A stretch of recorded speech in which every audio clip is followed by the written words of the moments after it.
Pejim-baovao hafa kosa indray tsikaritra tamin'ny herinandro ity fa nahitana fidinana ny vidim-bary hita teny an-tsena. Tokony mbola hitohy amin'iny herinandro mialohan'ny fetin'ny krismasy iny izany fidinan'ny vidim-bary izany raha nambaran'i le mpiaro ny zon'ny mpanjifa Lita Rabenitsara. Andraikitry ny tsirairay hoy izy ny manara-maso izany vidin'ny vary izany. Tokony tsy hitsahatra ny hena ny vidim-bary mandritra ny herinandro iny hoy ny nambarany Lita Rabenitsara avy eo anivon'ny RNDC na ny réseau national de défense des consommateurs mahakasika indrindra ny vidim-bary izay nampitaraina ny maro tatoato iny.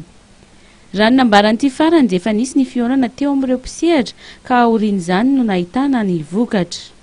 Ny vary efa niarahana ny dinika io anisy latabatra boribory teo amin'ny mpanafatra vary any grossiste ny ministera ary ny mpiaro zon'ny mpanjifa fa amin'ny herinandro kosa dia idina foana ny vidim-bary ingany ka samy mitazona ny teniny ny tompony Andraikitry satria vavolombelona atao anatin'izany ny mpiaro zon'ny mpanjifa ary mijery koa inona ny ezaka ataony atraizany mety ho vitany inona ny azo ifanampiana satria le mpanjifa mitaraina fotsiny tsy mety fa mpanjifa koa tompony Andraikitra ary mifanometanana ivany tiolana ity satria be koa ny mpanararoatra amin'izao zavatra zao ka raha tsy mitentsika hoe ianona ny manafina vary ianona manao spéculation manao rétention na stock dia tsika ihany voanzaka mila mpanjifa tompony Andraikitra koa itsika manoloana zavatra misy amin'izao.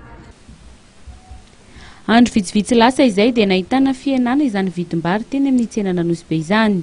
Fidinana ary zato ariary isaky ny kilao no hita tamin'ny vidin'ny vary gasy nanomboka ny herinandro teo raha 504 ariary ny kilao dia efa 510 ariary zany amin'izao.